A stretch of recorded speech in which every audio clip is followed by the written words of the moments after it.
চাকরির বিভিন্ন সময়ে পুলিশ কনস্টেবল থেকে শুরু করে আইজিপি পর্যন্ত আমার একটা কাজ করার সুযোগ হয়েছিল। তো দিন শেষে আমি যেটা আসলে অনুধাবন করেছি যে, যেই পদবীর থাকুক না কেন সবাই আসলে আমাদের সমাজের সদস্য, আমাদের দেশের মানুষ। কেউ হয়তো কারো বাবা, কেউ হয়তো কারো ভাই, খালা, খালু, চাচা, ফুফা, ফুফু, মামা এরকমই। বাট আমাদের এই বৃহৎ জনগোষ্ঠীরই তারা সদস্য। আপনারা একটু ভিডিওটা দেখুন তো যে এই লোকগুলোকে কি আমাদের পরিবারের কোনো সদস্য বা আমাদের সমাজের সদস্য মনে হয় কিনা?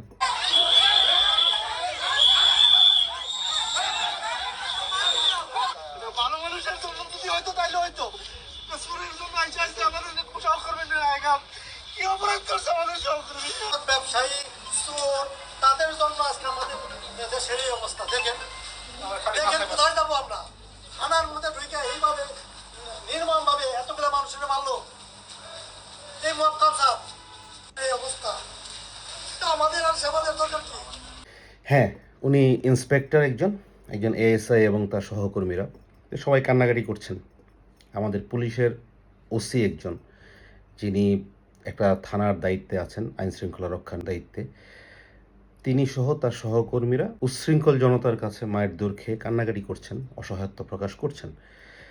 এটাকে আসলে আমরা কিভাবে দেখব, কিভাবে দেখি?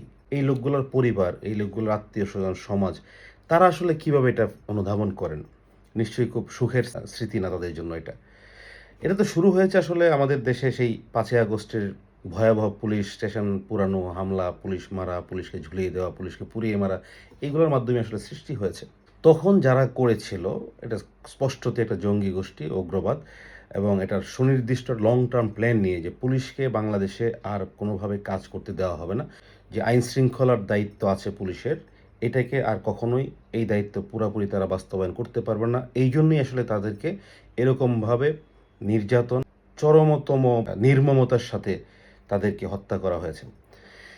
তো এটা তো তখনকার পরিস্থিতি। পরবর্তীতে যখন ইন্টারিম গভর্নমেন্ট ক্ষমতা নিল, তখন থেকেও কিন্তু পরিকল্পিতভাবে দেখবেন পুলিশের স্টেশনে মব করা, পুলিশের স্টেশনে গিয়ে আত্মস্বীকৃত খুনি, যে পুলিশকে পুড়িয়ে মারার স্বীকৃত জঙ্গি, তাকে পর্যন্ত পুলিশ স্টেশনকে ছেড়ে দিতে হয়েছে। তো এটা হলো পুরাটা একটা প্ল্যানের পার্ট। আপনি দেখবেন তখনকার সময় পুলিশ স্টেশনে যত মব হয়েছে, পুলিশকে অত্যাচার করেছে, পুলিশকে নিগৃহীত করেছে, নির্যাতন করেছে, কোথাও আপনি জামাত এবং তার অ্যালায়েন্স দল যারা আছে বা যে উগ্রপন্থী বা জঙ্গি গোষ্ঠী যারা আছে, কেউ কিন্তু প্রতিবাদ করে নাই। এই দেশের তখনকার পরিস্থিতিতে বা গত ১-১.৫ বছর ধরে জামাত শিবির বা তার অঙ্গ সংগঠন ছাড়া বাকি সকল জনগণ কিন্তু পুলিশের উপরে নির্যাতন বা পুলিশকে এরকম মোরালি, পুলিশকে ইনক্যাপাবল করার যে ষড়যন্ত্র, এটার ব্যাপারে কিন্তু মানুষ প্রতিবাদ করেছে। হ্যাঁ, এখানে যারা পূর্বের সরকার ছিল, আওয়ামী লীগের নেতাকর্মী, তারা অনেক বেশি ভোকাল ছিল। বাট ওভারঅল সকল মানুষই কিন্তু অনুধাবন করেছে যে পুলিশকে যদি এরকমভাবে নির্যাতন করা হয়, পুলিশকে এরকমভাবে ইনসাল্ট করা হয়, কাজ করতে না দেওয়া হয়, তাহলে আসলে আমাদের দেশের আইন শৃঙ্খলা পরিস্থিতির জন্য এটা খুবই ভালনারেবল। কিন্তু আমার প্রশ্ন হচ্ছে, এখন তো যদি আমরা বলি যে আগের সরকার, আওয়ামী লীগ সরকারের আশীর্বাদ পুষ্ট পুলিশ ছিল, তারা তো আসলে নাই বলা চলে, কোনো প্রমিনেন্ট কোনো পোস্টে নাই। যে একজন ওসি হয় থানার, তাকে নর্মালি আমরা দেখেছি যে পলিটিক্যাল একটা সাপোর্ট বা ব্যাকআপ লাগে। তো আমরা ধরে নিতে পারি যে ওসি সাহেব যিনি আছেন তারও একটা ব্যাকআপ আছে, মেবি বিএনপি ও জামাতের। কিন্তু তারপরেও তাকে কেন এই নির্যাতন বা মায়ের দৌড়ের শিকার হতে হচ্ছে? সো এইটা হলো যে একটা বিগ প্ল্যানের পার্ট। আসলে এটা যে যতই আশীর্বাদ পুষ্ট হোক না কেন, বাংলাদেশে যে অবস্থা দাঁড়িয়েছে, এই পুলিশদেরকে কখনো প্রপারলি কাজ করতে দেওয়া হবে না। এবং এটা আপনারা দেখতেই পাচ্ছেন, কারণ মাঝখানে অনেক কথাবার্তা হয়েছে। কেউ বলছে সশস্ত্র পার্টি গড়ে তুলবে, কেউ নিজেদের মিলিশিয়া পার্টি গড়ে তুলবে, অনেক রকম কথাবার্তা হয়েছে। পুলিশকে ডিস্টেবিলাইজ করতে পারলে আসলে অনেকের অনেক রকম ফোর্স ক্রিয়েট করতে তখন সুবিধা হবে। এইটারই আসলে একটা ব্যাকডোরের প্ল্যান থেকে আসলে পুলিশকে এটা করা হয়েছিল বলে মনে করা হয়ে থাকে। এখন দেখেন, পুলিশকে যত মানুষ সাপোর্ট দিচ্ছিল, আস্তে আস্তে পুলিশ কিন্তু ওই সাপোর্টটাও হারাবে বা হারাচ্ছে আস্তে আস্তে। দেখেন এই বিবিসির এই রিপোর্টটা দেখেন। ফরিদপুরে টিবির হাতে আটকের পর মারা গেছেন। কৈশোরে পিতৃহারা প্রান্তই ছিল এই পরিবারের আশা ভরসা সবকিছু। ফরিদপুরের ইশতিয়াক আহমেদ প্রান্তকে তার এই পরিবারের সামনে থেকে, এই বাড়ি থেকেই গ্রেপ্তার করে নিয়ে যায় ডিবি পুলিশের সদস্যরা। ২০ তারিখে নিয়ে যাওয়ার পর ২১ তারিখেই তার মৃত্যু হয়। ঘরের ভিতর মারছে, আমার এই ফ্যামিলির সবাই সামনে মারছে, আমার এই এলাকার সব মানুষ দেখছে, সবাই একই কথা বলছে, দেখেন ও এতিম, ও নিষ্পাপ, ছাড়ে দেন, কারো কথা তারা শুনেনি। ২১ জুন রুজু করা এক মামলায় প্রান্তকে রাতে আটক এবং প্যান্টের পকেট থেকে 100 গ্রাম গাঁজা উদ্ধারের কথা উল্লেখ করেছিল পুলিশ। তবে 20 জুন বাড়ির সামনে থেকে আটকের একটি ভিডিও সামাজিক যোগাযোগ মাধ্যমে ছড়িয়ে পড়ে, যেখানে দিনের বেলায় লুঙ্গি পরা অবস্থায় সাদা পোশাকে তাকে ধরতে দেখা যায়। ফরিদপুরের ঘটনার 3 দিন পর 24শে জুন ডিবি পুলিশের কাছে আটক হয়ে চট্টগ্রাম কারাগারে নেওয়ার পরদিনই মারা যান নুরুল আলম। অতীতে সাতকানিয়ায় যুবলীগের রাজনীতিতে সম্পৃক্ত থাকার কথা স্বীকার করে তার পরিবার অভিযোগ করছে এই মৃত্যু অস্বাভাবিক।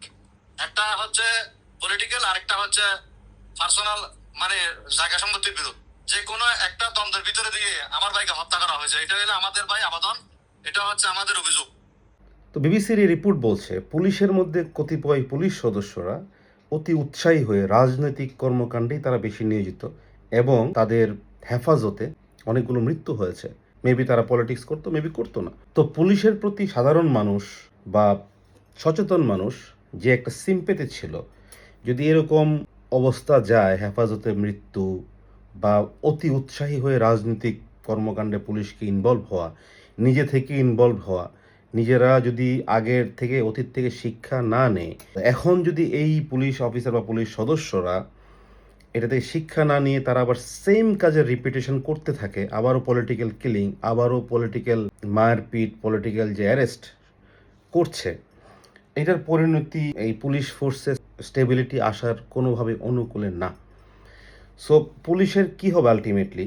উগ্রবাদী গোষ্ঠী বা জঙ্গিবাদী গোষ্ঠীদের আপনারা তো অলরেডি চক্ষুশূল।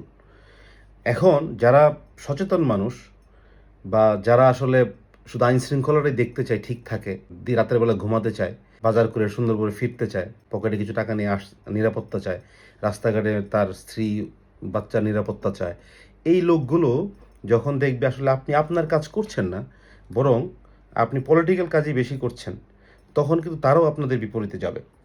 সো আলটিমেটলি যেটা বলে আমরা দুই কুলে আপনারা হারাবেন। আমরা ধারণা করেছিলাম যে পুলিশ সংস্কার হবে, অনেক কিছু হবে, বাট আসলে কিছুই হয় নাই।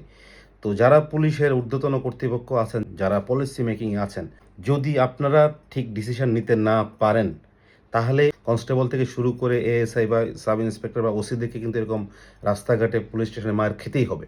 এটাই বাস্তবতা। যতক্ষণ পর্যন্ত আপনারা এই পলিটিক্যাল অ্যালাইনমেন্ট থেকে বের হয়ে প্রফেশনাল কাজে মনোযোগ না দিবেন, লোকজনের আসল আইন শৃঙ্খলা পরিস্থিতি সুস্থির করতে না পারবেন, বরং অন্য পলিটিক্যাল এঙ্গেজমেন্টে দৌড়াদৌড়ি করতে থাকবেন, পলিটিক্যাল আসামি দৌড়াতে থাকবেন, তত দিনে আপনাদের অনেক বড় ক্ষতি হবে। আস্তে আস্তে কয়েক বছর পরে দেখবেন আসলে পুলিশ ফোর্সের তখন অল্টারনেটিভ ফোর্স হিসেবে অন্য কিছু দাঁড়িয়ে যাবে। তখন আমরা চাই না যে পুরো দেশের মানুষ পুলিশের এগেনস্টে চলে যাক। আমরা চাই না পুলিশের সদস্যরা রাস্তাঘাটে এরকমভাবে হেনস্থা হোক, মায়ের পিঠ খাকি ইউনিফর্ম খুলে নিয়ে যাক। আমরা এটা চাই না।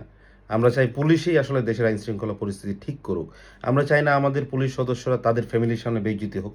আমরা চাই না আমাদের পুলিশ সদস্যরা তাদের সমাজের সামনে বেইজ্জতি হোক। আমরা চাই না আমাদের পুলিশ সদস্যদের মান ইজ্জত ক্ষুণ্ণ হোক। যতটুকু হয়েছে, অনেক হয়েছে, অনেক মান ইজ্জত ক্ষুণ্ণ হয়েছে। মান ইজ্জত তো পরের কথা, জীবন পর্যন্ত তারা দিয়ে দিয়েছে। আমরা পুলিশ ফোর্সকে একটা প্রপার পুলিশের মতো দেখতে চাই। এটার জন্য আসলে কর্তা ব্যক্তিদেরই রেসপন্সিবিলিটি থাকবে, তাদেরকে আসলে প্রপার ডিসিশন নিতে হবে।